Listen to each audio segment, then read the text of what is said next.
Mirza, who was one of the initial investors of Spotify. Um, and it was easier to get people that were acquaintances or people that were celebrities that were friends of mine to support it than people that I've known most of my life. Welcome back to Young Smart Money with me, your host, Crider. Today we're interviewing somebody who is doing some really big things in the podcasting space. Okay, Ashwin Jacob has a top 5 NASDAQ rated podcast called New Hollywood, where he interviews some of the highest performers in their respective fields and really demonstrates, similar to what we're doing here on Young Smart Money, all of the different options that you have available to you to take advantage of as a young person. Today, what he talks about primarily in this interview is his relationships, because a lot of his business has been built on relationships. Okay, he's working with some of the top performers across their industry, some of the biggest Instagram accounts, some of the biggest YouTubers, some of the biggest Facebook pages in the game. And he talks about how he was able to build that network and some of the skills that you need if you want to go in there and really develop the people that you surround yourself with and really make sure that they're bringing you to that next level. He also talks a lot about the concept of cool and like what makes something cool and how you can actually engineer something to be cool and to sort of be trendy, which is something that he does a lot with the clients that he works with. And then we also hit on podcasting because he's putting out some very high quality content on the podcasting side of things with New Hollywood as well. So without further ado, I'm going to welcome Ashwin on to the show. So sit back, relax, and enjoy this episode of Young Smart Money. Ashwin, how are you doing? I'm doing great. How are you, Apple? I am doing just fantastic. So Ashwin, for our listeners that aren't familiar with you and what you're up to right now, can you give us a quick 60-second intro as to what you are doing right now? Cool. So I generally like to say I'm a life enthusiast because I'm enthused by everything that I do. I'm also the host of New Hollywood, which is a NASDAQ top 5 podcast. I've ran multiple companies with celebrities, assisting them with everything from creative strategy development. I also help other podcasts market to get in the top 100 generally, as well as overall expand their awareness across traditional media. Amazing. So you're doing a lot of different things right now, honing in on the creative side. Yeah, man, I really love the creative and the strategy side of business. And I've been very fortunate enough to work with a lot of different capacities, everything from fashion, retail, tech, e-com, to a lot of these big celebrity deals, which have been like a really amazing opportunity. Dang. And you're working with some pretty big names. Can you toss out like a couple names that our listeners might know? Yeah, so I was a head of talent for a couple of different companies over the past couple of years. Okay. So I've represented everybody from Terrell Owens in the NFL. I've worked with Gabby Hanna, who's a big YouTuber and Viner. I've managed Jody Steele. She was one of the largest Facebook pages. Dang. As well as Danny Noe and Dominic DeAngelis. Dang. Dude, those Yeah. are some big names. Yeah, it's been really a fortunate blessing to be able to work with extremely talented people. Because when you're working with extremely talented people, it allows you to be able to demonstrate what you're able to do as well. 100%. And just building out that network is really essential. So I want to bounce back to life enthusiast for a second. When did you start identifying with that term? Because it's one that I really like, and I'm starting to resonate with it already. So talk to me about how that originated. So for me, it was about 7 months ago. Okay. I had a good job. I was making great money. I was having my own businesses on the side, and I wasn't really happy, because money doesn't define happiness. No. What defines happiness is really being fulfilled, making a meaningful impact on other people. Mm-hmm. So I kind of identified that for so long in my life and the life of all of my friends, it's, oh, what do you do? It's one of the first questions you ask somebody when you meet them. Yeah. Why does a job that they do to survive define who a person is as a person? So I changed my guiding principles to really be around my 3 core pillars, which are influence, impact, and legacy. And being a life enthusiast is waking up on a Monday morning and being pumped about what you do. Because if you really want to do something, if you want to be great at something, you're going to be happier regardless of where you're at right now. And regardless of the time it takes to become successful, you'll be much more likely to persevere, to keep a positive attitude. And for me, it was, I wanted to be like Diddy when I was in high school. I saw him on TV. I saw him working in fashion, entertainment. And he was really impacting both culture and business. And to do that, you really need a voice in yourself. I've worked for a lot of big names. I've worked with a lot of big brands. But ultimately, I never really invested up until recently in building out my own personal brand. beyond people knowing I'm the person with a lot of these people, to having my own voice, having my own opinion, and being able to leverage that to do something really positive is really cool. That's awesome. So was the main driver behind building your personal brand just to like break your identity from like your job into like what you're passionate about? Kind of, but not really. So it really was about having my own two legs. So instead Okay. of it being like, I want to work with Ashwin because he works with X and X celebrity or Yeah. he's done this big brand thing, is Ashwin brings value of his own. And to be able to do something in a way that there's so many people out there that tell you that you can't do something. I Mm. was always told I would never have the level of success that I would. You know, I learned English in schools because my parents were first generation immigrants. Uh, and I was pretty much told my best case opportunity was mediocrity, you know, working 9 to 5, and that would be it. And I never wanted to accept that. You know, for me, I didn't want to preserve the status quo. I wanted to overthrow it completely. So I went out there and I was like, you know what? If my best case is average and I don't really have much to lose, why not just go for it? You know, if I want Yeah. to be like Carson Daly and host a show, why not give it a shot? And what's really amazing about the world that we live in today, as you know, is YouTube and podcasting gives you an opportunity to create your own content if you're willing to invest both the time and the money to make it. Mm-hmm. And if you're willing to market it effectively, if you're willing to fail over and over and over until it hits, you can really demonstrate your own value with real numbers, with real statistics, with a real identification of what your creative looks like in action. And that's the best way to get anyone to invest in you or work with you, is show them that you're willing to do it on your own. 100%. 100%. Did you have those entrepreneurial tendencies as a child? I know you said you were fighting against the status quo, but like were you out there like hustling, selling candy bars and stuff? Dude, actually, I sold pretty much anything I could get my hands on. I sold candy bars in elementary and middle school because it was contraband. So Yeah. realistically, I identified with economics without knowing what economics really were, which is whatever you're not supposed to have, people will pay a premium for. So I would buy candy bars from BJ's with my mom as like a snack for myself. Instead of eating them, I'd smuggle like, you know, a couple of them in a backpack, kind of like a old 1920s bootlegger, and figure out different like commerce. And then I learned sometimes people wouldn't have money, so they'd trade something like a Pokemon card or Mm. Pogs or something of value. And sometimes that would be worth more eventually than the money would. But from there, I ended up selling everything from hall passes to IDs at one point to Oh my. all sorts of weird things. But I think that is the real definition of entrepreneurship, is finding a market need or finding a problem, because people don't buy things that are just good for them. People buy things that they want or Yep. that are sexy or pretty or a need. You know, people like that edge.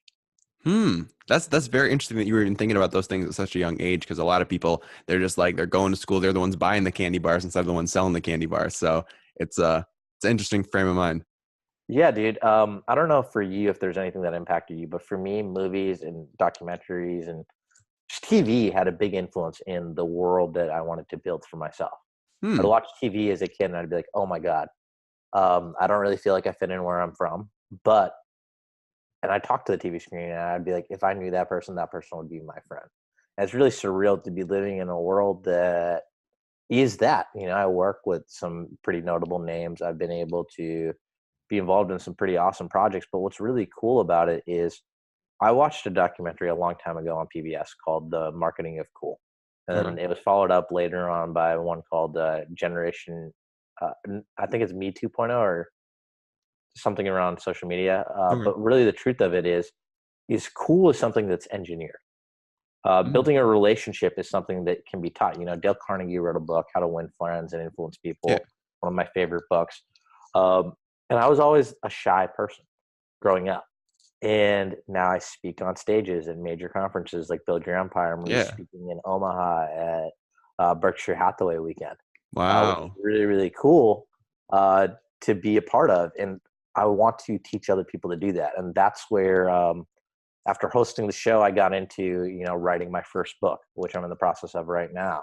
in doing personal coaching with people on helping them achieve their goals, which is really a bespoke process, which was outlined initially for me in marketing of cool. I was like, wow, how cool would it be to work in the business of deciding what is cool? And essentially that is at a very macro level what I do. I engineer strategies to get people to resonate, get people to identify, and really adapt a practice or a style or something unique, or to share content that a creator or celebrity creates. And right now I'm in a very precarious situation, which is awesome and scary at the same time, is I'm no longer just consulting for a brand or a celebrity. I'm consulting with myself as the face of my own brand, working with individual clients one-on-one and really driving those results for myself. That's really interesting. So talk to me about what is cool, and like what are the driving factors that you're looking at when you're trying to like engineer cool? So, I mean, for me, honestly, it's not really that much of a process. Okay. But what I'm working on is engineering a set of principles and guidelines and take people through a module of understanding both what is cool, but effectively how to market. So depending on what your product is or what niche you're trying to hit, identify that. Where a lot of people mess up is my product is the solution for everyone. Or, okay, when I ask you if you're a tech company, how do you adapt critical mass users? Oh, it's not about how everyone's going to be there at some point. It's just about getting the biggest names and the biggest things on there, or the biggest companies on there. And quite frankly, that's not true. It is literally about making that one-to-one connection at the very minute level. Because if I am coaching you, Apple, and you get results, you're probably not going to tell anyone. In most cases, if it's an average result, you're not going to talk about it. Sure. But if you get an exceptional experience, you'll talk about it. But if you get a somewhat bad or a slightly bad experience, you're going to tell everybody. Yeah. That's how we work. A bad experience you're going to tell everyone about. A good to moderate experience is just, you're not going to really notice it. But an amazing experience, you can really drive your business forward. So for me, my business has been purely referral based as opposed to marketing based. And the second part is really getting that mindset down. So one of the things I tell people is, if you want to connect with people at the highest levels, focus on genuine relationships with the people around you now. Because you can message someone that's larger than you, or much bigger, or someone that you find aspirational, and they might get back, they might not. But if you invest in the people around you and you broadcast your intentions and what your goals are, and you also try and find value for other people with what you have, they're more likely to help you out. Because you never know. There's a kid that you're in a class with that might be 1 or 2 degrees of separation from someone that you want to get on your podcast. They might be able to help set you up with the right internship or job opportunity or partnership. But they'll never know unless you make the effort to get to know them and figure out what they're looking for and see what you can do to help them out, as well as sharing your dreams. And I think we live in a society where we're so busy posting about how awesome and successful all of us are that no one puts themselves in a vulnerable state. No one puts them in the state that we want to connect. And realistically, one of the exercises I do at every one of my speaking events is I make people get out of the seat that they're in, go to another random seat and talk to the people that are to the right, the left, behind, and in front of them. And odds are, almost every time, 5 to 35 to 50 people have came up to me saying that, oh my God, I just closed a deal because of that exercise you made us do. Because we end up in that pattern that we're like, oh, I want to close my hands off, and I don't want to try and talk to anyone because that person might not want to talk to me. But realistically, if you are at a party, for example, you're there to socialize. You're not there to stand in a corner.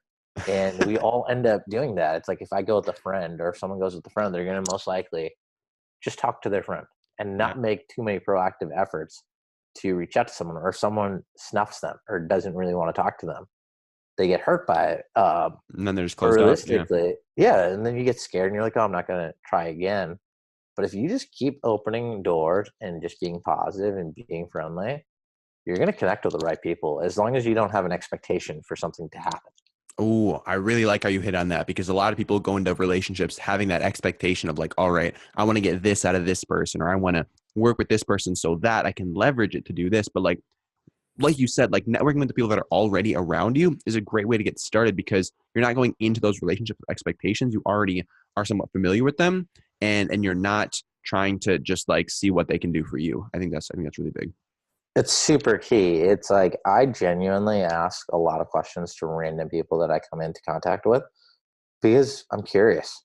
I Yeah. just want to know stuff and I want to like learn stuff about different things. And what's really weird um, is people would always ask, like, why do you ask these people these sort of things? But then when they'd see me run into other people, if I asked you 5 questions about Wisconsin, where you're Mhm. from, and then somehow randomly, odds are I live in Los Angeles, it's one of the most populous cities in the country. Eventually, at some point, I'm going to run into someone from Wisconsin. Yeah. And then knowing a couple of these interesting facts, going to make them feel more at ease. Um, and it's little things, dude. It's the littlest things that make people like you. And honestly, majority of time, it's just taking a genuine interest in another person as a human being. 100%. Because I mean, that's not what the majority of people are doing. No, most people are just looking for, what can you do for me? Yep. And that is the extent of a relationship. Whereas I don't think that's what life is about. Life is not about No. just working so that we can buy stuff and come home, nuke the dinner, walk the dog, and watch the TV.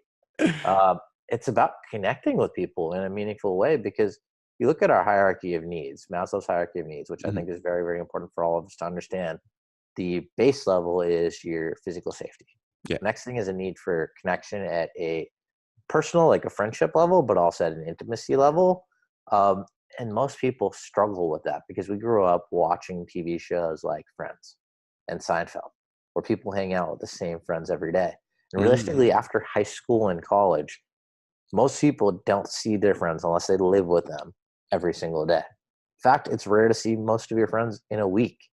And we have this ideal of that's what friendship looks like, which makes us all sad about the state of our relationships. But if we take the effort to try and schedule a dinner every couple days, maybe once a week, you'll feel much more connected. If we take the onus or the responsibility to organize an activity, whether it be a beach day or a volunteer day or a adventure day, you'll be so much happier. I recently had the opportunity to take 5 of my friends with me to Kind Festival, which was a festival hosted by Mike Tyson. Um, and it was an amazing experience. We drove out there from LA towards Palm Springs, which is about 2 hours into the desert. But those are the experiences that we really cherish the most. It's not about these big accomplishments. It's about just spending time with people that you care about. Mm. And I think that's a big part of business too, is business can be done with anyone. There's so many people that you can work with on any prospective deal, but who do you want to work with? Who is an enjoyable person to bring into your life? Who can you have a good conversation with? I think those little intrinsic factors that are unquantifiable make a massive difference. Like the way that your staff treats other people that come in and out of your office. Having people that generally smile at other people is going to improve their mood. They're much more happy to be there. Whereas if they feel like it's a cold, callous experience, they're not going to be happy about it. And too often we end up in conversations with people that just want to talk about how awesome they are and not really care about the other person's emotions or their feelings or their needs or their wants. And that's ultimately what a relationship is. It's a give and pull. 100%. How do you balance the time that you spend investing in your relationships and the time that you spend investing in your business? I know obviously there's a lot of overlap between those two things, but for me personally, it can be kind of tricky to pull myself away from whatever project I'm working on to be like mindfully have that like beach day where we drive out for a couple hours and spend a couple hours at the beach and then drive back. Like that's something that's a little bit tricky for me. So how do you mentally balance those things? I try, which I'm working at getting back into, is I've always had assistants, which has been a big thing in my career. When you come from an entertainment background, it's the nature of it. You learn through an apprenticeship prep program. Hmm. So I've had between 1 to 3 assistants at any given point since I was 19 years old. So that's about Wow. 11 years. And now I'm in the process of like doing my own thing as a personality brand, lecturing and touring. So I'm in the position that I'm doing it for myself. So it's enacting my own principles that I used to have and trying to hold myself more accountable each day, and figuring out what works and what doesn't work. So I used to schedule things within a 15-minute break in between each thing. Mm-hmm. But with LA and with things, or if you get a call at the wrong time, that 15-minute break can disappear and you have no gap.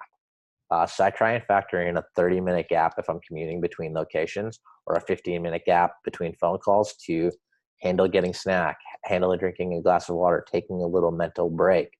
But it's also putting in time to relax on your calendar. If I Mm-hmm. want to hang out with a friend for 2 hours, I'm going to block off 7 to 9 for dinner. If we're going to grab dinner, we'll block off 7 to 9. I'm probably going to count for 30 minutes of travel both ways. And I'm going to put my phone away. And honestly, I am one of those people, like my phone, I get anywhere between 300 to 500 text messages a day. And I spend anywhere between 20 to 40 hours a week on phone calls, Wow. which is very, very high call volume and very, very high communication. That's not even factoring in Instagram, emails, and all of that stuff, um, which is extremely stressful. Like there are days that I'll be like, oh my God, I need to do that. And then I came to the realization that most stuff doesn't really matter, because if it's something of high importance, most people will hit you up again. Mm-hmm. Ultimately, I do want to get to the point that I'm responding to everything in the same day. Yeah. But with emails, I'm trying to make it so that I check it once a day, sit down for a block of period of time, and just focus purely on emails, Mm. then focus purely on text messages. There's things that you need to respond to throughout the day, but I'm trying to make it so that it's a little bit more regimented and it's more of a process, and that there's time built in for life. Two things I used to do were I want to look at my phone for the first hour every day. I haven't been Wow. doing that recently. I'm trying to get back into that process. Wake up, get a workout in, and do some meditation. I think it's very important to take time for self-love, self-care, Mm. because if you take that 15 to 20 minutes a day, and you can download simple apps like Calm or Headspace, you're going to be more productive, because we don't take the time to breathe. Like this weekend, I went to a breathwork workshop with a shaman where there's also sound bath incorporated. And it was really amazing to feel connected to a lot of other people, because realistically, we don't feel connected that often in a meaningful way. We don't share a sense of intimacy. I don't mean that in a romantic sense. I mean that in No, yeah. a human connection sense with people most days. And it's Hmm. crazy. Like, why can't you open the door um, and be happy for someone? Like, one of the things I try and do is, I feel like saying to someone, like, if I pass by you, I'm like, oh, he has a cool bandana. I'm gonna be like, oh, that's a cool bandana. Or I like your hat. Or your dog is adorable. Uh, a lot of people sometimes actually get mad when you give them just a compliment and continue walking on with your day.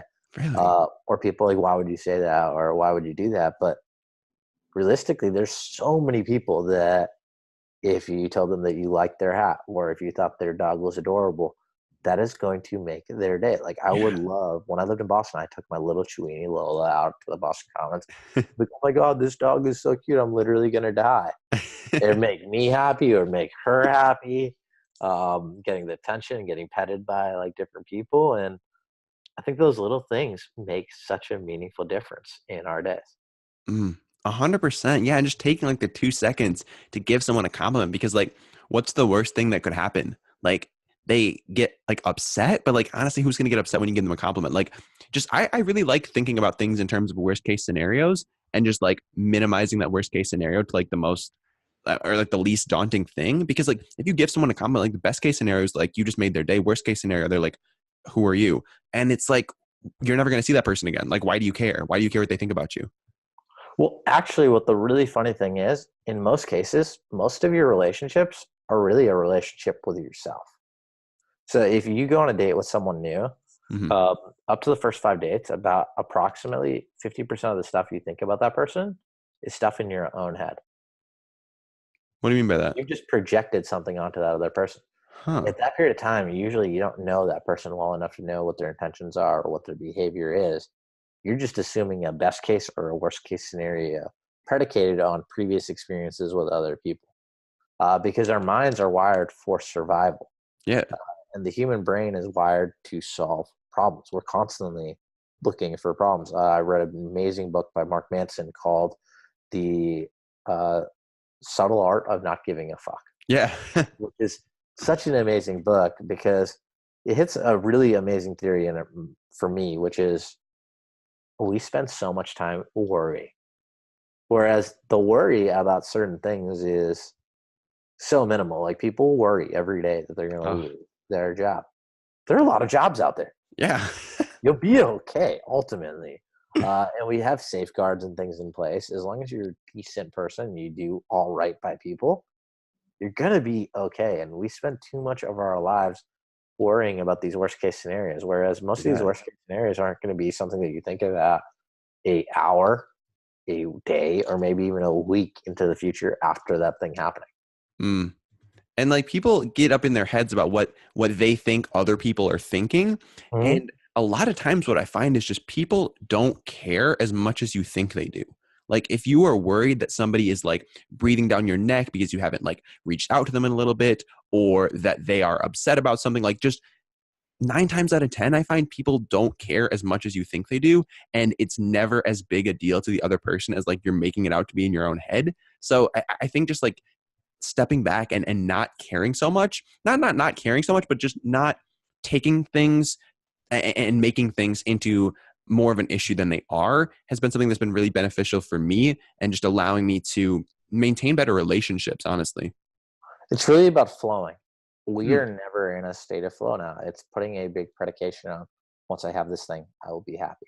Or mm, once this person loves me, I will be happy. Or once this person's my friend, I'm going to be able to do this next thing. Whereas you need to flow. Like you need to be present in the now because what happened an hour ago is already done. That's in the past. And the future, that's something that you're never going to get to. All you have is the minute, the second that we're in right now, being fully present with it and really just enjoying your journey, man. Like, I think that's the key to business. It's the key to life. It's the key to being cool is being where you're at, being content with it, and not putting a big onus on like what's going to happen. And another thing is a lot of times people are like, oh my god, this person's treating me badly, or they're not, uh, treating me in a way that I feel like I'm accepted or I feel like I'm cared for. mhm, Get them out of your life. Life mm. is that simple. We spend so much time putting ourselves in cases of voluntary trauma that we subject ourselves to such agony. Whereas you can literally avoid most people in your life if you want to avoid them. And you can replace them with things that bring and people that bring joy to your life or encourage you to do what you want to do. When I left a steady job, when I left a business model that was working to focus on the personal brand, to focus on hosting, being a personality, getting on screen, a lot of people were not supportive. But then, I ended up getting New Hollywood on the top 100.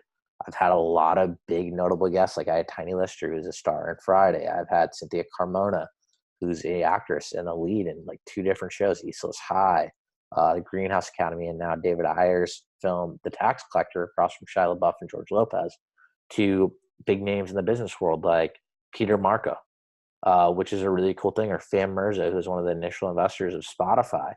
Um, and it was easier to get people that were acquaintances or people that were celebrities that were friends of mine to support it than people that I've known most of my life. And I think that's true for everyone, regardless of how big or how small your aspiration is. The people closest to you oftentimes are not going to support it because they have an idea of who you are. And you have to project the idea of who you are in your own mind, with a realistic idea of what yourself skill level is or self-assessment to accurately be what you are. But to take that risk, to jump, you're going to get hurt on the way. But I think it's the best part about life is taking that risk and seeing if you can make what you want happen. 100%. Man, I could listen to you talk mindset for like days, dude. I'm just like, I'm eating this up, dude. You are dropping some serious value here. And there's a lot of things that I'm gonna need to go back and like digest again because like just so many, like the way that you think is very interesting to me. And the way that you like think about how other people move through life is something that I'm very intrigued by. So yeah, I'm really interested. I'm really intrigued. Dude, I'm really happy about that because like for a long time, like if someone was mad at me, if they yell at me about something, um, I would take that really, really hard. And now, do you know what I say? I tell people, not that I'm sorry. I say, I'm sorry that you feel that way. Because sometimes someone needs a bad guy to take out their frustrations on. Yeah. And you need to ultimately, like, if you're going to be an entrepreneur and you're going to employ other people and you're going to have other people risk the most valuable thing, which isn't their money or their livelihood, it's their time on you, then you need to be willing to accept anything that is bad. So if one of my people mess up something, it's my fault. They do something great, that's on them. Ultimately, all we can do is give other people a chance to demonstrate their value, their skill set, and their value, the value that they can bring to others. Yeah. But when they mess up, you have to take accountability for it. And sometimes it's just better to be whoever someone needs you to be. It's like a quote, a meme that we've seen on Instagram, which is, you ask one person I'm an angel, you ask one person I'm a devil, you ask one person I'm loyal, you ask other person a snake. Everything is really true. And I think that's where most people mess up, is that everything is multidimensional. And that's all we are. Everything good that you do for someone or anything good that I can do for you gets passed on eventually back to me. It might not come back from you. It might come from someone else. But if I do something that is rude or mean to you, at some point, subconsciously, regardless of how good of a human being you are, you will take it out on other people in your life because energy just flows. It's never created or destroyed. And that will eventually flow back towards you. So to being more proactive and deliberate when people do something bad to you, realizing, internalizing, letting that out in a way that you're not hurting other people, and focusing on providing more positive vibrations. Because that makes a big difference. You know how you feel when you're around positive people. You know how you feel when you're around negative people. So one of the biggest things I tell people a lot of times is, if you have struggled with where you're at, if you are a client of mine, you're like, hey, I've been struggling. I've been doing my entrepreneur thing. It's not really working out. Not really able to connect with people. One of the first things I'm going to ask is like, where do you live? And then you're going to tell me, I live with family or I live with friends. Like, okay, are they supportive of it? And oftentimes, family and friends that you know most of your life won't be as supportive as people that don't know you, because they have an idea of who you were. And the idea of who you were is harder to break with people that have known you your whole life, or in your hometown or in your home state. Whereas if you leave and you go to somewhere different where people don't know you, even though we have things like social media, you can reinvent yourself to become the person that you want to be easier in a new environment and change your status quo. You have a better shot at becoming who you want to be, as long as you're doing it for the right reasons and to make your impact or to be able to make your difference. But every time the only times I've ever had a client fail at what they're trying to do completely is, instead of focusing on where they're at with their business, they try and impress someone from their past, or try and just do it in their hometown. And that is the biggest place that you are going to fail, because those people didn't accept you back then. And I think it's really highlighted really well in one of my favorite films, which is Just Friends. Ryan Reynolds' character is fat and he's not happy and everyone kind of rejects him. He moves to Hollywood. He becomes this big power player. He goes back to his hometown as a power player who tries to hit on the best friend that he had in high school, who always had him in the friend zone. And he keeps messing up like he did back when he was in high school. Our minds are going to still go revert back when you're around those people to being who they expect you to be. And that's one of the things that will scare people. And they'll be like, I don't understand why this is still happening here. And you'll lash out at other people. But it's really separating yourself from your environment, because your environment does dictate a lot of how you're going to behave, or even how successful you can ultimately be, because you have more roadblocks.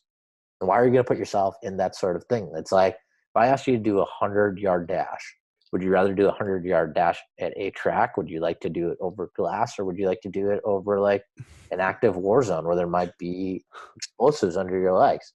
That is what you're doing a lot of times when you're putting yourself back in that hostile environment, or going back to that hometown to try and show them what you become. If you're putting yourself in a hostile environment, you have so much more risk or danger unnecessarily, without a marginal decrease. So it's separating your emotions and ego from what you need to do to have the most impact. which is hard to do. It's very easy to say, but it's very, very hard to do because a lot of times people are like, they become successful because they have a chip on their block. And I'm a big believer in, if you hear me speak or if you see me somewhere and people are like, oh my God, you must have such great self-confidence. You just really love yourself. I'm like, no, that's something that I work on, is loving myself and having value for myself. I have a very high sense of confidence because I've been able to demonstrate value. I've been able to hit these big benchmarks. I've been able to do these really cool deals. But I think that idea of self-esteem and self-worth is very different. And I find that people that are highly aspirational, people that are successful, come from backgrounds like mine, where they were told that they wouldn't have this sort of opportunity to become that. And I think that's a big driving factor for a lot of highly successful people, is they want to aspire past what they were told they could be. And I think that's beautiful. I don't think we should hate on that. It's not a negative reasoning. It's just how we work. We all have different motivators. It's finding out what motivates you to be successful. 100%. Man, you've been dropping so much value. I really appreciate it. One thing that I want to hit on right now is a bit of a pivot, but I want to hop into sort of your podcasting. Yeah. And how you have been able to grow that to now it is a top 5 NASDAQ rated podcast. So can you talk a little bit about what made you want to go down the podcasting route with your personal brand? So podcasting hits a very affluent demographic generally. People that are listening to podcasts are generally a bit more intelligent. There's a lot of younger people that are getting into it. And for me, it was the equivalent. I wanted to be Carson Daly, dude. And I was always told that, I wouldn't hit that large of a demographic. I'm an Indian male. There are a billion people that look like me. But if you look at us in media, we're constantly asexualized. That means we're never the interest. If you are a Indian male or a Black woman, you have the least likelihood of getting a match on a dating app, unless you are clearly showing that you have more affluence or a sense of fame. And I think realistically, there's so many stereotypes that are built into looking how I look, as opposed to the character of who I am or what I do. I've worked mostly in entertainment. If you follow my social media page, I'm at cool events. I work with really big brands. I do a lot of interesting stuff. But what's funny to me is when I show up at that door, regardless of, even sometimes at my own event or my own party, I know I'm going to get harassed by that door person because they work other doors. And the person that looks like me is usually not on that list. So the reason I'm doing it for a big factor is I was told I couldn't. And I couldn't hit that demo. So if I couldn't get on national TV and I couldn't get on cable networks and I couldn't be that person because that's not what society viewed me as, I was going to paint my own narrative. I was going to take that risk. I was going to work with an amazing team of producers and editors to film and make the content. And then I work with some awesome friends on social media that help me figure out how to cut shots. And I'm learning new stuff about how to make a thumbnail better for my YouTube page. But I have an amazing business partner too that works on digital optimization and ad campaigns, as well as, helping me fulfill the strategy and components. So what we were able to do is build these awesome promo trailers, have the guests authentically promote it. But we've also been able to figure out how to build our database. So I have an amazing email list that helps promote other podcasts as well, because it's not just about my own growth. It's about other people's growth as well. So my agency, New Hollywood, we work with amazing podcasts to help them not only be able to figure out how to market, but figure out what assets they need to build. And if they can't build them, we have teams that we can outsource or recommend to build better cover pages, to help build better thumbnails, to help edit, help cut, to help share, help promote what's going on. And I think that really allows it, the basics of the fundamentals, to be set in place. Then once those things are set in place, we start experimenting with the targets and the audiences that a certain podcast might hit.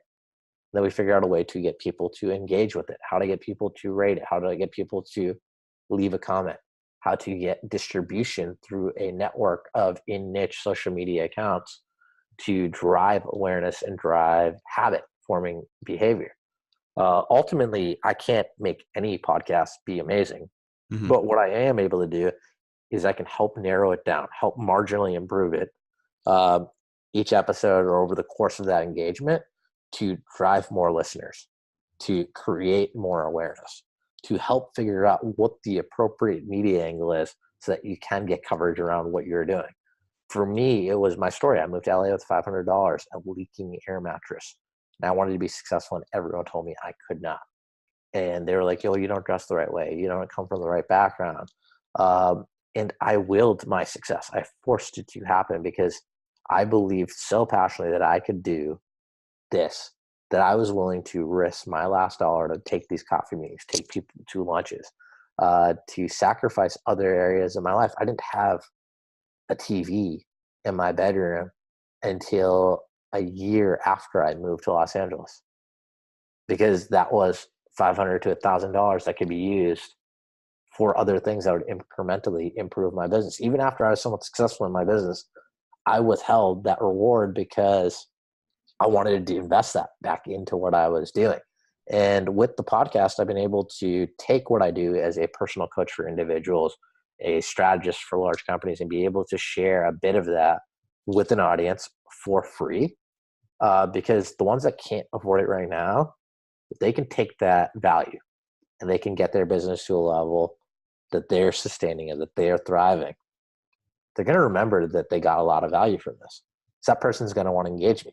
And even if that person can't engage me right now, they might engage or tell other people that can to reach out to me for a consult, to book me as a consultant for them. Because my business is very much so high tickets, between $5,000 to $100,000 monthly contracts that we do, for anything from an individual person to a business to coaching, to helping podcasts figure out how to be able to outperform other ones, as well as how to share the story in such a way or come up with the right titles to make it pop.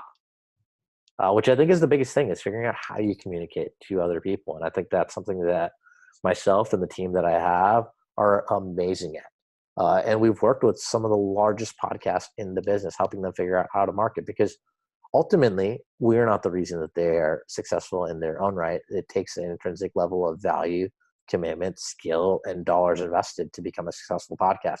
What we can do is we can help engineer some of those early factors to drive awareness, adoption, and critical mass, to be able to test what's working and what's not working. 100%.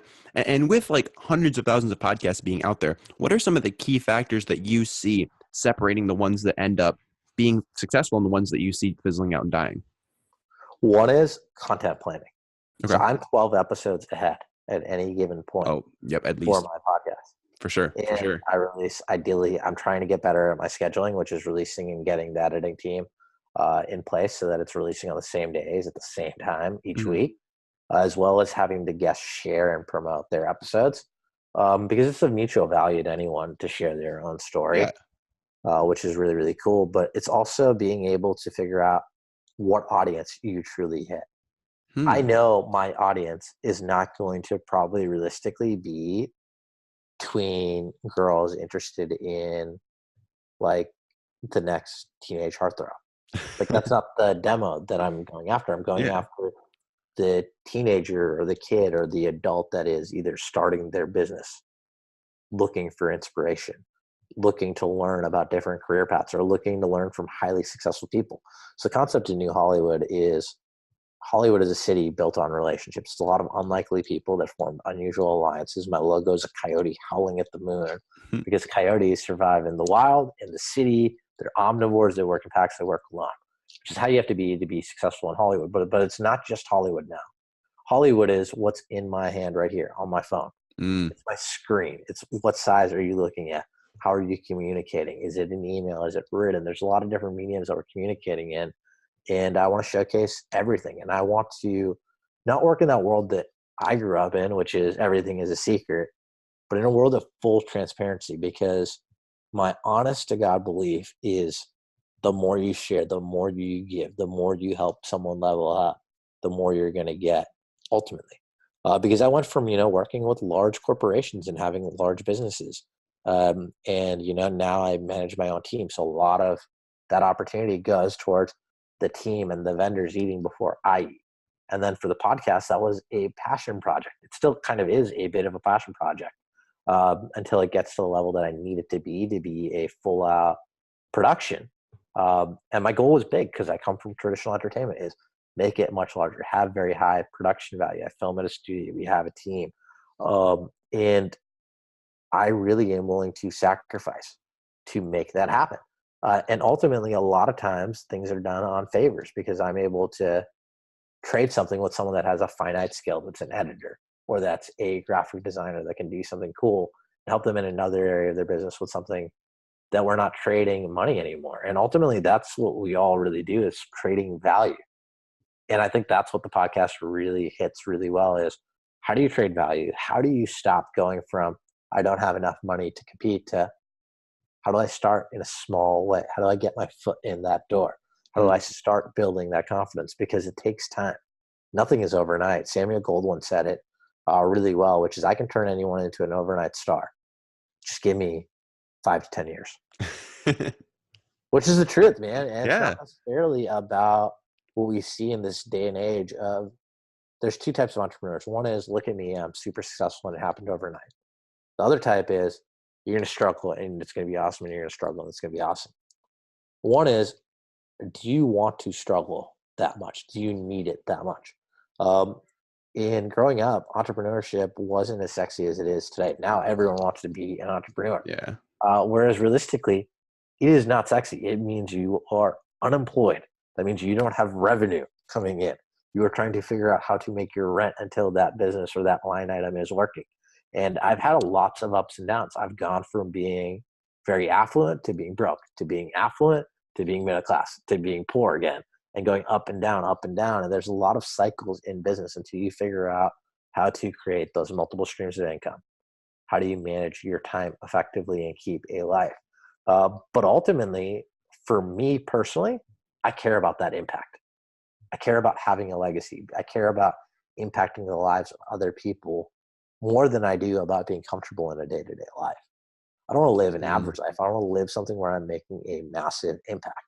And I'm willing to sacrifice. I'm willing to struggle. I'm willing to look like a fool to make that happen. And I think that is one of the biggest things. And there's little things that you'll find out. Like in a lot of my early episodes of my podcast, when I initially filmed, I wasn't watching each of the episodes the same week that I filmed it. So there's a set of about 5 episodes or so that I say the phrase, "That's a trip." Way, way too much.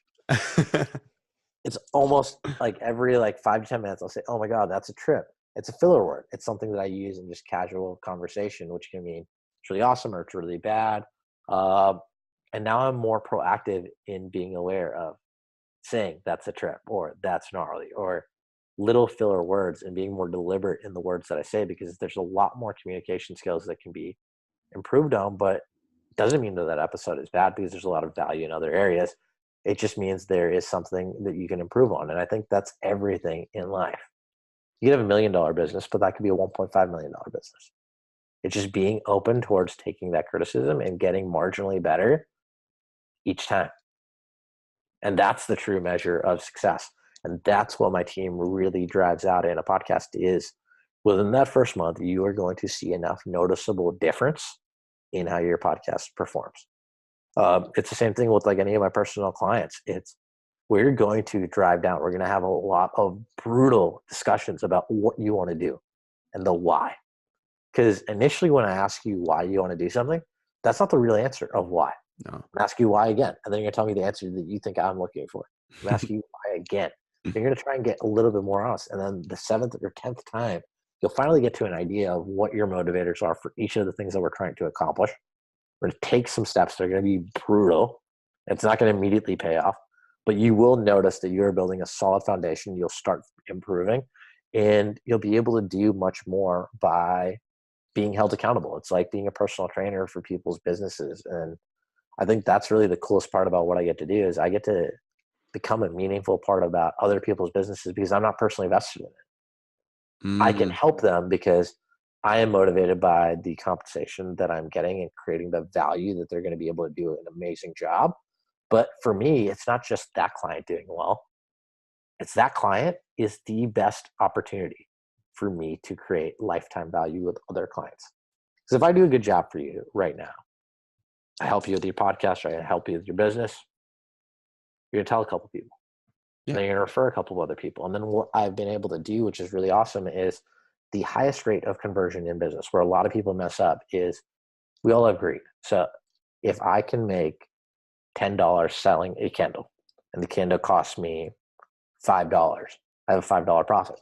Mm-hmm. Now, if I sell you a candle, you like it, you keep buying candles from me. Eventually, you're for one of your friends. And you're like, hey, I have another friend. I can take the $5 and have a second customer that's paying me $5 and have my regular profit. Be like, oh my God, that's really awesome that you sent me that customer. Here, let me give you 50 cents out of my $5, right? 50 cents isn't a massive amount of my profit. It's a little, but it's not a small amount either. $5, 50 Yeah. cents. That's approximately, it's not 10%. Yeah, 10%. Yeah, 10%. It's about 10%. And what's really cool about that is you're gonna be like, oh, I got 50 cents and I'm able to bring value to my other friend. Oh, I might have 3 or 4 other friends. Mm-hmm. Then eventually, once you get a right amount of friends, you're not paying for your candle anymore, as long as they're buying more candles. And for me, I'm making, instead of $5, $4.50 on that new customer. The cost of acquiring that customer is 50 cents. But the lifetime value of you working with me is still higher because you're more incentivized to keep buying candles from me because you're getting something back. It's a mutual exchange of value. So what we do is, after we work with a client, we ask them, are you happy with these results? Do you know anyone that these results can bring value for? And then they can either pick if they want compensation back or if they want us to discount their services.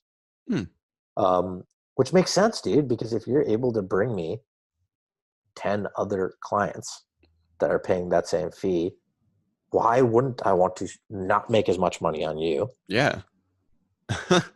And, why wouldn't I want to take a little bit of a loss to get an exponential gain? It's not a dollar earned is dollar earned. It's how can you work easier? How can you work smarter? Because it's harder for me to close someone that I don't know or have any of my sales guys close someone that I don't know. The best person to close in any business is someone else that already buys or respects that product. When a friend takes you to a restaurant, you have a better mindset going into it. That person is co-signing. They're giving their authority stamp against it.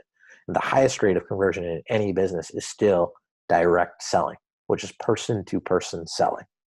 And being able to incorporate that into my businesses and both with the coaching and with the podcast services that we do is massive. 100%. Do a good job by the next person, they are going to recommend us to all of their other friends. Or if someone mentions that, they're aware that we're able to help them with that.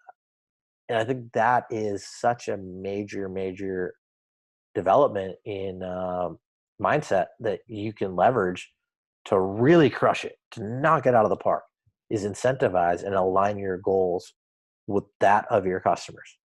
Because if my goal is to make the most money possible and your goal is to get the most value possible, our goals are never really in line. Whereas if my goal is to also deliver the most value at a moderate price, enough so that you are able to justify the value that you're receiving, you're more likely to do that. So it's finding those win-win situations, something that's more 100%. of an equal exchange.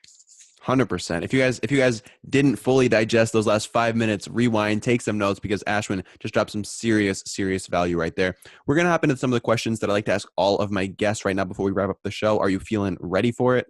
I'm excited, man. I'm ready. Awesome. So the first of which is, what are you excited about right now? This could be something in your business, in the wider realm of entrepreneurship, but just what's something that's going on in your world right now that you're excited about? Well, I am really excited to share with everyone the New Hollywood podcast. We are on iTunes, Spotify, and YouTube.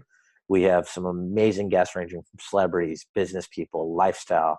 We're also in the process of writing our first book, which is called New Hollywood, No Secrets, which is an amazing book around key principles shared by guests that have been on my show, as well as some more of my acting endeavors, which has been really amazing being on screen and being able to bring joy into the lives of other people.